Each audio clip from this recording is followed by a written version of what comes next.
All right, are we comfy? Are we cozy?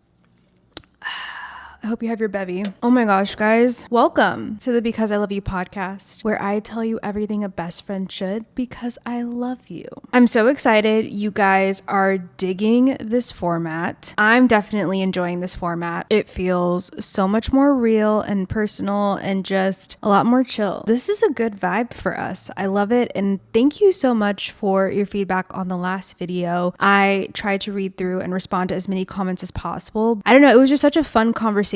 And similar to that episode, I'm going to do more podcast where I'm not really planning it out as much so that we can really have more human conversations instead of so much structure. I think we're close enough for that now. But anyways, I wanted to get into some kind of hot topics, particularly with TikTok. I know you guys have probably seen the news. It's kind of serious, okay? TikTok is not looking like it's going to be around. And I wanted to talk with you guys about it. Obviously, this affects me. It affects a lot of you. It affects a lot of small businesses. I think it's definitely worth getting your take on it for sure. Before I dive into my thought process with the potential TikTok ban, do me a solid and tell me what your thoughts on TikTok are right now. I just want to do a pulse check with you guys. Do you like the app? Do you not really use the app? Do you care if TikTok gets banned? Does this affect you personally? Does it not? I really want to know just within like those of you who tune in where you guys are sitting with this conversation. I've been here before, okay? When was it, like 2020 when Trump threatened to take TikTok away? I was in the same position. And when it happened then, I'm not gonna lie, I was freaking the fuck out because TikTok was my biggest platform and I had just started making money on TikTok. I didn't have a presence on YouTube. I had a little bit of a following on Instagram. So to be fair, that scared me because I was like, well, I'm gonna have to go back to I don't know what. I have said it through and through now. There is no way on God's green earth that I will march my ass back into corporate America. There are literally 1 trillion things I will do before I go to corporate America. Okay, yes, I would sell feet pics. Do I think I have the most gorgeous dogs in the world? No, I don't. But I keep them cute and I'll take requests. I literally told my parents, I was like, if it came down to it, I would do some pretty outlandish things just so I wouldn't have to go to corporate America. I don't care what you think about that. It's just once you're self-employed and once you create the structure in your own life, it's hard. Okay. If you would have told me I was going to be an entrepreneur when I was in high school, even college, I would have laughed at you because the idea of me controlling my life to that degree is horrifying. And I'm going to be honest with you. Being an entrepreneur has been a struggle for me, especially now that I know I have ADHD. I understand why it was so hard for me. But prior to that, I felt like every day I was fighting myself. So the diagnosis came through and made a lot of sense. And my God, I'm thankful for it because now I have been able to show up in the way that I've always wanted to because I got this stupid diagnosis and I was able to get the support that I need. But I wouldn't be able to do it. Yeah, I would sell my feet pics. Listen, I know some girls that are making bank on OnlyFans and you can do a lot of things. You could do a lot of things. I have some pretty creative ideas, but I don't want to share them because I might have to use them. But they're faceless ideas. Okay, this is not the conversation I thought we would be having, but this is why not planning the topics is way more fun. But no, truthfully, I'm joking because humor makes me feel safe, but I'm not joking. And I'm not trying to disregard how serious this is. I actually want to talk about how many people make their income from TikTok, which this is probably my biggest concern as a whole because one, we know that there's a lot of money on TikTok, not just with ads and everything, but there's a lot of money with like TikTok Shop. A lot of businesses have been able to drive sales through their own personal accounts. You know, a lot of people depend on TikTok and I really wonder what's going to happen should it just be taken away. We have 6 months to kind of think about how that's going to look, give or take some time because it hasn't been officially signed off on, but I would not waste your time with those 6 months. That would be my recommendation, I would probably say. I'm going to give you more of my recommendation, but yeah, I wanted to just get into this conversation around TikTok because it is a little concerning and it's alarming and we've built so much here. It's only been 4 years, but so many of us have used this app to create a career and a lot of other things, community. This girl on TikTok was saying how it's crazy because if the app does go away, essentially overnight, there are so many people who will no longer exist in your reality. And that just like cut me so deep because one, I have a lot of like mutual TikTok creator friends who I don't talk to outside of the internet that don't even live near me. That makes me really sad. I like seeing them on my For You page and, you know, I like to keep up with them. So to be like, they would just go away. That makes me really sad, but also from the lens of like followers and people who follow me, like it just goes away. That's sad to me. So, you know, if you do like people that you follow right now on TikTok, definitely go ahead and follow them on other platforms now. I have started the process of trying to get my own community to venture on over to something else that I have, whether that be Instagram or my podcast, which you will see a lot more of my podcast on my social platforms for that reason exactly. I'm kind of going to go hammer time. It's honestly just ironic the timing in my situation because I was going to do this regardless. Now that this whole TikTok thing is happening, I feel like it's even more of a sign that this is the right thing for me to do. I really want my podcast to kind of be the main course in what I do online for several reasons. One being that it's not algorithm driven. And every day that I wake up, I don't have to worry, is this going to perform? I feel like with podcasts, you have more of a community that just looks for you. At least when it comes to podcasts on my end, I go looking for the podcasts that I like. So it's not like I need an algorithm to put it in front of me. They will suggest episodes to me through Spotify, but for the most part, it's like you keep up with your favorite podcasts. Maybe I could be wrong, but the podcast community is like not nearly as saturated as everything else. Even though there's a lot of podcasters, it's not like TikTok where if I asked you, what's the last 5 TikToks you saw? You probably wouldn't be able to give me the names of the people you saw in the last 5 TikToks. But if I asked you, what's the last podcast you listened to? You probably could tell me the exact show and the exact name, right? So in terms of like weighted currency, in my opinion, I feel like my efforts would go further if I put my energy and time into my podcast and YouTube. I've told you guys from the jump, YouTube has been such a rewarding platform for me. And I credit that all to you guys who are listening.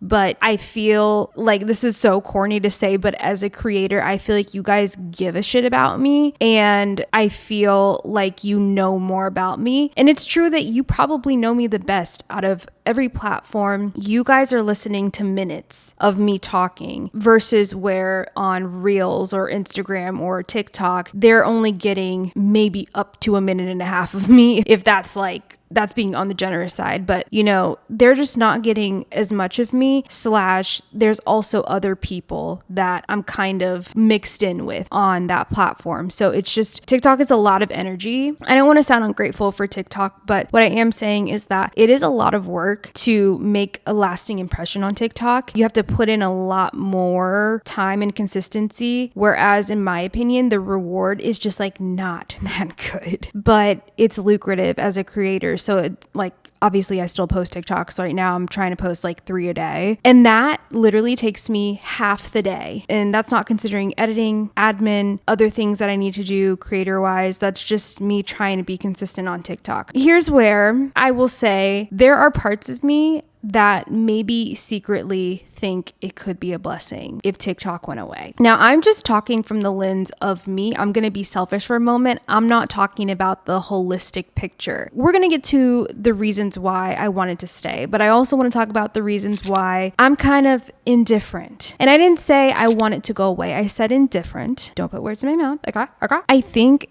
this is like slightly embarrassing to say, but I have an addiction to TikTok, okay? I also just have an addictive personality. Another really cute, charming side effect of ADHD is like we love to fixate. I love like a nightly ADHD TikTok scroll where I'm like, what topic do I want to go into today? Hippopotamus was a couple of nights ago. Hippopotamus swimming underwater. So fucking adorable, by the way. Yes, I did go through a lot of those videos before I went to bed. Another night, it was different labor positions that are not on your back. Okay. But my point is, I don't know how to turn that app off. Okay. And I feel like I have to keep the app because it is part of my job. So I have a different perspective when it comes to TikTok. Yes, I get on it for enjoyment, but I also am like always kind of looking at TikTok through the lens of a business standpoint, like a marketing standpoint. So part of me is just like really always thinking about work when it comes to that app. But at the same time, sometimes I just want to like let my brain have a breather and just rot. I saw this one person say that they hope TikTok gets banned because they don't think they have the strength to delete it. I really can't argue with that because I feel the same deep down. I feel like I have this nasty little addiction and I'm 30. Why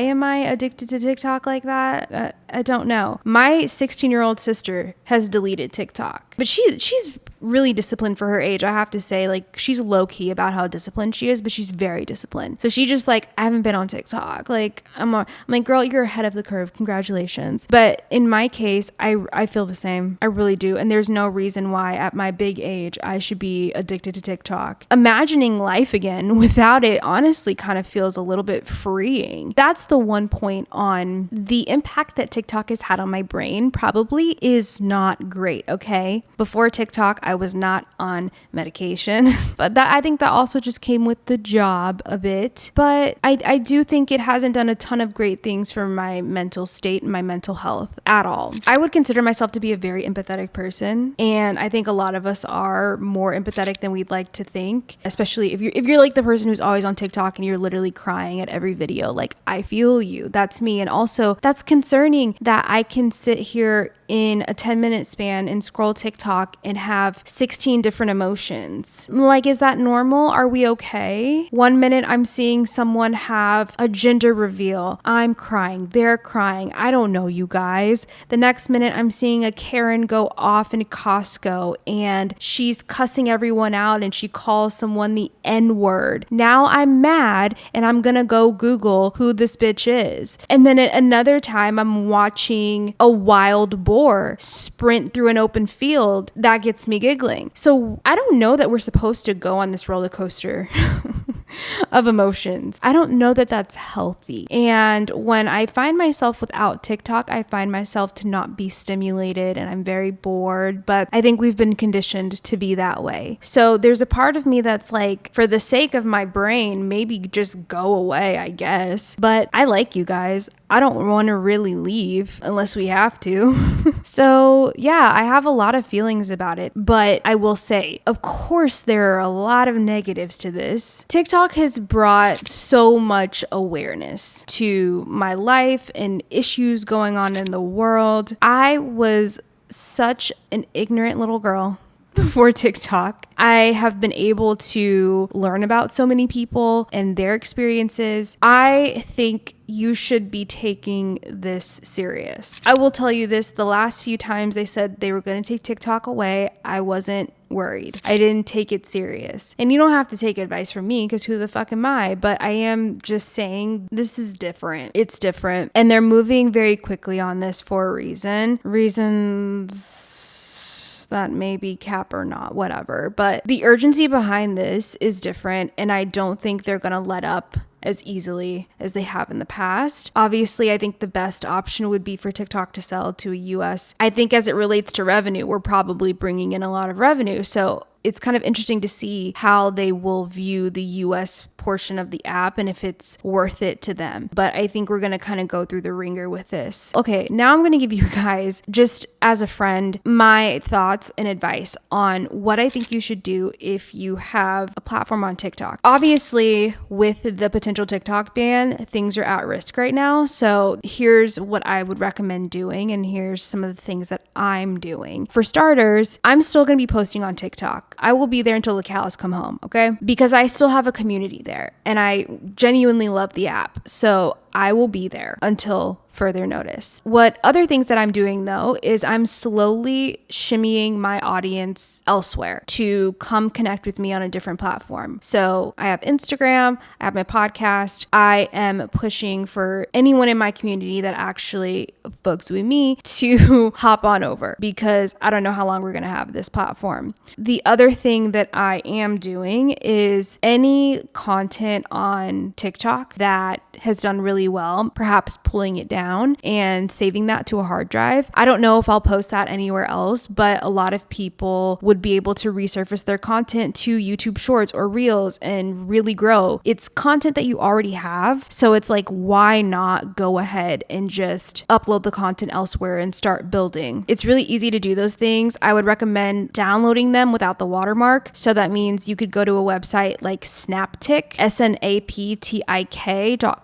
You just put in the URL to your TikTok and it will download it without the watermark, and then you can upload it to other platforms, because nowadays they won't push your video if it has a TikTok logo on it. And you can start doing stuff like that now. And I recommend you start now, because you don't want to be scrambling when and if things become finalized. You want to go ahead and start to build something elsewhere. Okay. Another thing that I would recommend doing is just like verbally telling your followers, hey, come on over. Like, say it often. You're not being annoying. You've worked really hard to build the community that you have. So it's not that crazy to just put out little reminders like, hey, don't forget to come follow me on Instagram or whatever. Now, something a little more advanced that I would recommend doing, but will really be your safest bet, is building an email list. And this is something that I've kind of done, but I haven't been consistent with. The reason an email list is really helpful is because people usually keep their emails and they're not run by freaking TikTok or Instagram where you have to depend on an external app. Once you have someone's email,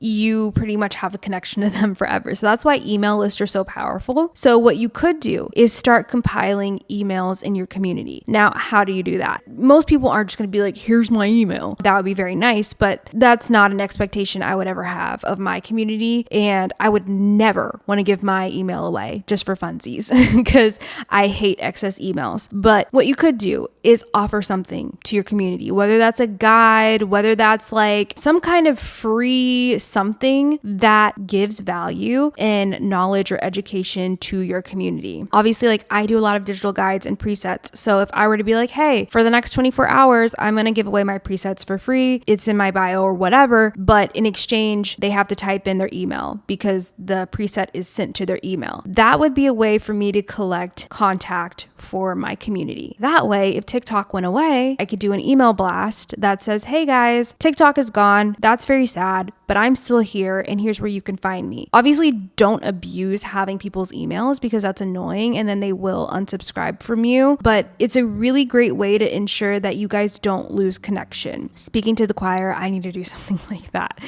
But, you know, it's not uncommon. Like when you shop for clothes online, there's sometimes a pop-up that says like get 20% off by signing up for the email list. So like that's a pretty common incentive. So you don't have to feel bad for that, especially if you have a business. If you sell products and services, this is a great time to offer a free product or a free service in exchange to make sure you get some emails. Then you can continue building your business from there. But yeah, so my recommendation would just be to collect contact information and also go ahead and start resurfacing your content elsewhere and maybe prioritizing your energy on other platforms. I wouldn't say throw in the towel with TikTok though, but a decrease in posting maybe makes sense right now if you're stretched for energy. That's my general recommendation to anyone that might kind of be like, what the fuck do I do now? It's just really unfortunate. I will never recommend any of you just jump ship and quit your jobs. Okay. I hope that you guys have options in terms of how you can make money. But if you don't, you have the 6 months to kind of figure that out. Another thing to note with this whole TikTok ban thing happening is we got to go back to the basics here, guys. Do not let this scare you out of your ambitions and your goals. Okay. If TikTok is the only thing in your way, you can still do whatever it is you want to do. Okay. They're not the only social media platforms. Sure, their algorithm might be a little more forgiving than some on certain days, but honestly, my reels have been doing better than my TikToks. So you're not bound to one app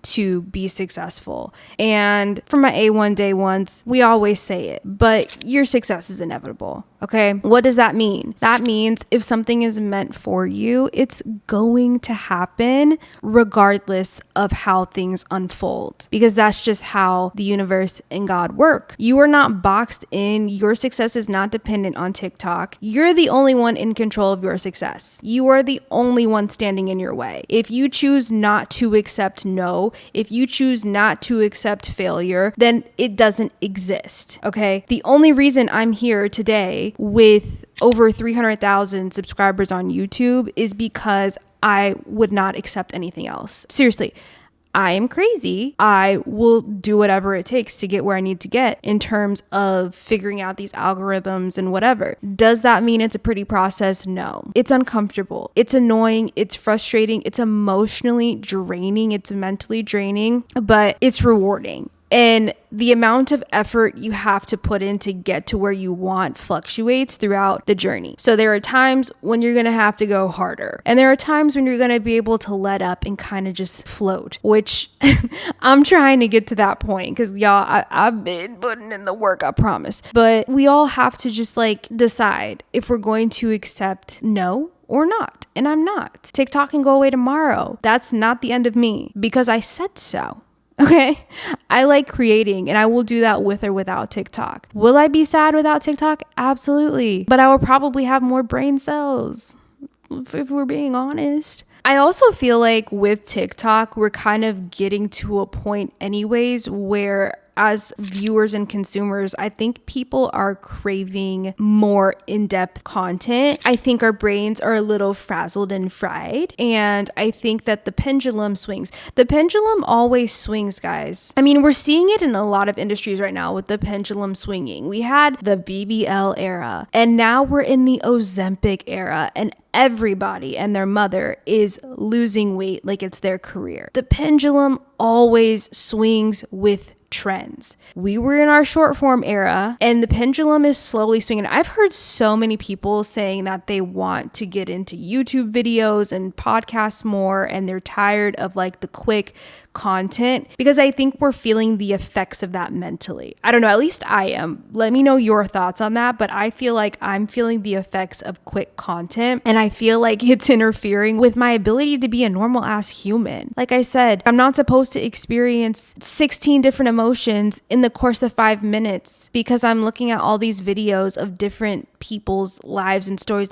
I'm not supposed to have access to that. We weren't programmed or designed for it. And it's kind of scary when you think about how we are the first guinea pigs to test that out and see how it goes. So I'm sure that our grandkids and great grandkids will have really fun things to say about how we turned out in our 80s. But nobody's going to look out for us, okay? We got to look out for us. And that's where I'm the mental health thing comes into play. So many of my friends and people online, even within my community, can relate to having anxiety, depression, all sorts of things going on. And I have to wonder, is this the new norm? Has it always been this way? Why are we all experiencing the exact same thing? What's going on? I question it, And so the pendulum swinging, I think, is kind of, for some people, the urge to go back to more connection with people, real connections with people, more thought out conversations. And it's not that we aren't having that on TikTok. I just think we're having too much of that. I want to go back to the normal flow of dialogue, not just hey guys, get ready with me. I just want to talk. And I think you're even seeing with me, you are seeing that through my content. The desires that I have with the content that I watch, I'm also creating that right now because I am a little bit burnt out on the kind of content that I'm consuming. Not that it's bad, it's just I'm kind of wanting something else too. And I think TikTok is also getting a read on the fact that people want longer videos because now they're sending out these notifications in the app that if you make a video over 1 minute, that's horizontal, they'll push your videos. So I think that they're also seeing people are looking for this content and it's performing better because that's what people need right now. The pendulum will always swing, guys. That's why you just gotta be your damn self, because people don't know what they want. Everyone is just following what's trendy. Be yourself. Don't do the mob wife, the clean girl. No, fuck all that. Fuck all that noise, okay? Be your damn self. In like 20 years, you're gonna look goofy as hell. Like pretty much any trend I've ever done, I've been like, why did I do that? The one that I look back on the most is Sperry's. I don't know if it was just a Texas thing, a DFW thing, a North Dallas thing, but everybody was wearing Sperry's at my high school, okay? Why were we wearing boat shoes? We live in Texas. We are landlocked. There's not even a viable lake around here, but we were wearing boat shoes. Hello? I'm not gonna question it. Someone just said boat shoes were coming back. Please no. But when I think of Sperry's, I think of those stinky feet. I did not do this, okay? But people would wear their Sperry's without socks. And sorry if it was you, but your feet stink. And people would kick off their shoes in class sometimes, and you get a whiff of like sour toes. Ugh, the agony. Yeah, we're not doing that again, okay? My point is, do what you want to do. Stop trying to be like everybody else. If you want to be a YouTuber or a podcaster, you do that. You don't have to be a TikToker. You don't have to be a YouTuber. You can do whatever you want. And I promise you, when you do the shit that you like, that's when things work out, because people can feel when you're doing something you love. I've said it so many times. It's like the variety of people that I follow online is just so random. There are people that I follow that if I saw them walking down the street, I would never think I would be obsessed with them. But there's like, let me think of a really good one that I like. There's this one older couple that dances. I love them. Love them. I followed this one older guy who gardens and he like makes his breakfast, and it's so cute. You know, it's just like the most random things. Of course, I follow a lot of girls who are like me, but there's just a lot of random people in there too that just do stuff that makes them happy. And I'm like, I'm so happy that you're happy. I just want to share your happiness. So do what you want. But long story short, you guys, your success is inevitable. Your success is not determined by TikTok. And I just want to be a friendly reminder that you need to keep going, okay? You don't stop here. Things like this will happen in life. It's called adversity, but you are resilient. So get it the fuck together, okay? Pull up your bootstraps, get to work. When things like this happen, it's not an opportunity to just, oh no, woe is me. Stop it. You're a big girl, and we're gonna need you to go ahead and figure out a plan. That's the difference between me now and like who I was before I had this job, is I reacted so strongly to challenges and adversity. When challenging things happen, you just have to pivot. You have to look at it through that lens. Like the person that I was before doing content creation and being self-employed was like not resilient at all. I used to freak the fuck out at any sign of inconvenience. And now it's just like in my nature to not let that get to me. So you have to be the same.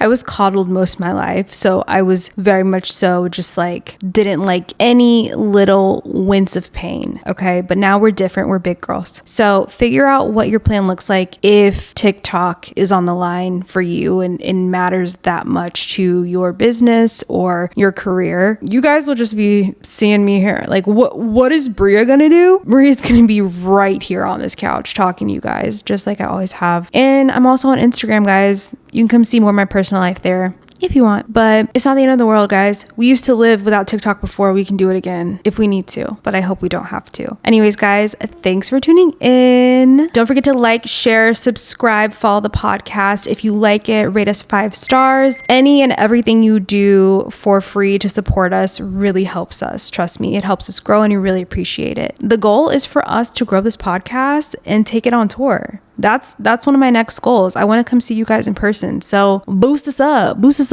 Come on, let's go. All right. Love you guys. See you next week.